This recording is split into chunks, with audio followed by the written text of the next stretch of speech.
西姐，我随你进去。不入天境阁，与你和父皇并肩作战，这不是你想要的吗？这才是我哥！普竹先生，这是普竹自己的业障，也是柴家的罪过。如果颠倒梦想是真的，那我就有机会重写历史，在变乱发生的那天担起责任，让百姓免于战火。看看如此选择，结局会不会有所改变吧？真的可以改变结局吗？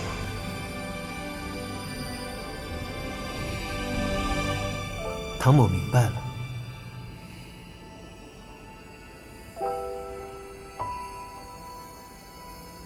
普竹先生，你自己的因果，便由你自己去解决吧。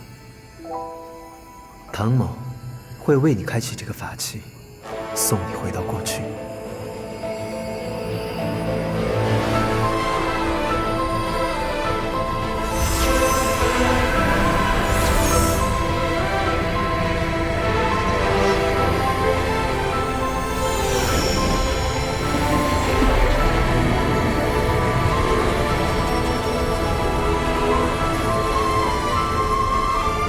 时间我已经设定好了，就是天都峰之战那一年。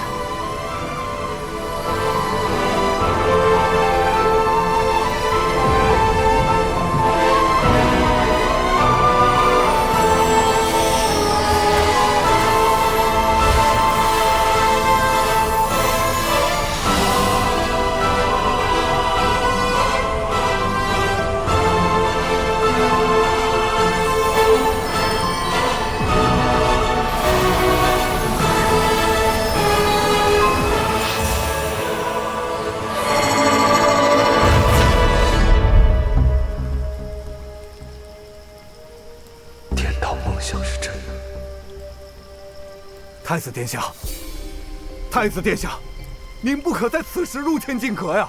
叛军连克数城，皇上还在昏迷，国师尚在天都峰，路途遥远，归期难及。您却要此时入天境阁，大敌当前，还望太子三思啊！末将恳请太子殿下镇守京师，讨贼看乱。太子殿下。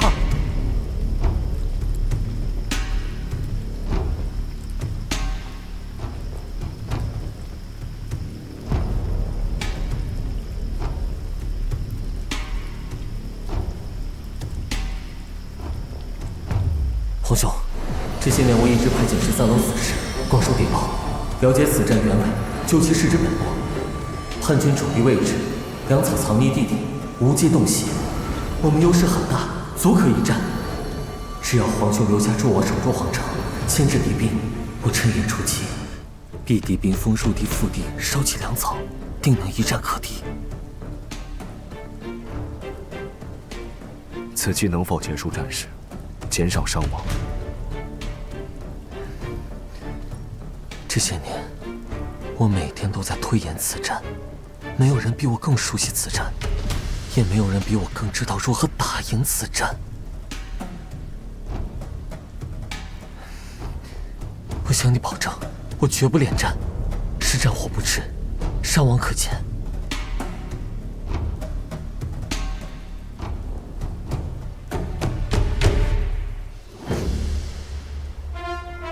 传令下去，速拨精兵5000，攻六殿下调遣，牵城外百姓至城内避难，开内躺充军费，抚恤士兵。对外放出消息，就说皇帝已醒，欲诛除奸佞，一阙阴阳，以正朝纲。若叛军弃暗投明，归顺王师，可既往不咎；若继续执迷不悟，必遭惩戒。同时集悉四方秦王之师，速赴国难，以安社稷。谨遵太子殿下谕令。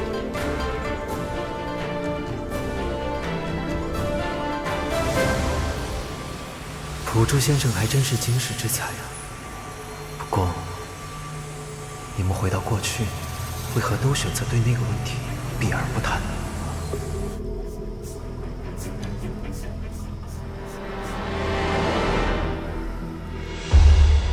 少见者，前朝纷扰之际，一阙阴阳何以不远？他不是国师吗？这个事情啊，我也疑惑了很久。据备秦内府幻使说，一阙阴阳曾于天都峰窥见神龙。哦，所以在前朝国君昏迷之际，则此地为他祈福。天都峰远离京师，义军闻讯，认为劫杀之计至，乃召武林群英齐攻一阙阴阳，使其不得脱身。故义军趁此良机攻破皇城而入。不过奇怪的是，此战之后现场呢，并未发现开坛做法的迹象。据一阙阴阳随从透露，他只是每日站在悬崖眺望，仰观天际，昼夜不息，且不让他人靠近，甚是骇人。亦有人云，一阙阴阳不是在看天，而是在等什么人，或者说在等他之前看到的神龙。反正众说纷纭呐。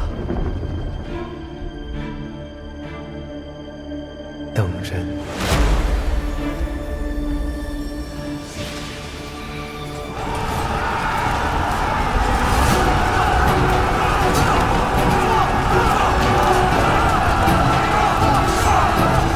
报！六殿下奇袭成功，夺取了叛军的月亮港口，叛军撤出皇城，我们胜了。六殿下现在何处？六殿下他抢夺了叛军的战船，准备率大军北上，前往天都峰。备马！你要去救一阙阴阳？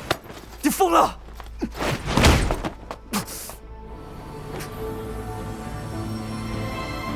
你给我听好了，我推演过很多次，靠正常打法，我们根本不会赢。叛军只是暂时撤退，只有趁此机会夺取港口。派舰队直插天都峰，接回国师，才能扭转时局。不然凭你我的实力，回来多少次都是输。我告诉你，根据我的推演，接下来会发生什么？往生收。叛军尽灭，边军复起，镇压边军，建军右叛。为何没反应？东往相望，碎石不息，依旧是生灵涂炭。无论怎么努力，最后都是亡国，照样会死很多人。欲熄灭颠倒梦想，需历4个时辰。对于我们这里的时间，乃是4个月。4月之后，国师归朝，吴国亦得复兴。本携唐弟子至此，使其亲睹无之红颜。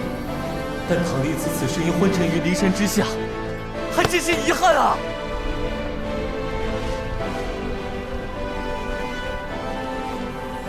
原来是这样。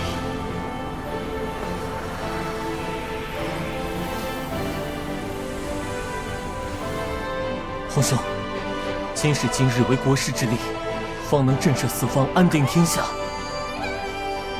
国师在，江山在，我这就去把你的江山接回来。卫兵，即日起，太子殿下不得离开水师大营。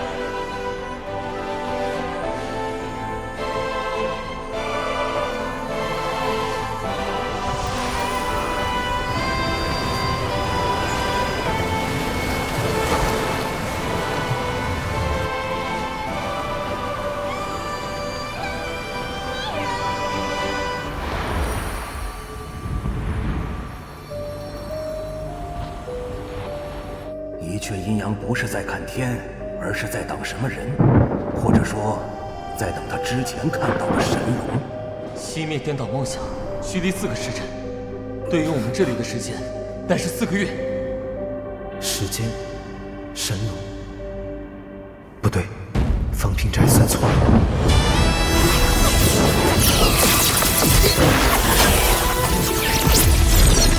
你之所谓此刻于颠倒梦想之中，才是半月之交。那时的我还没有来到神州，所以当时一阙阴阳看到的，是我正在与神龙搏斗，准备逃离天人境。若我也进入颠倒梦想，以我当时10成往生谱的功力，一定可以诛杀一阙阴阳。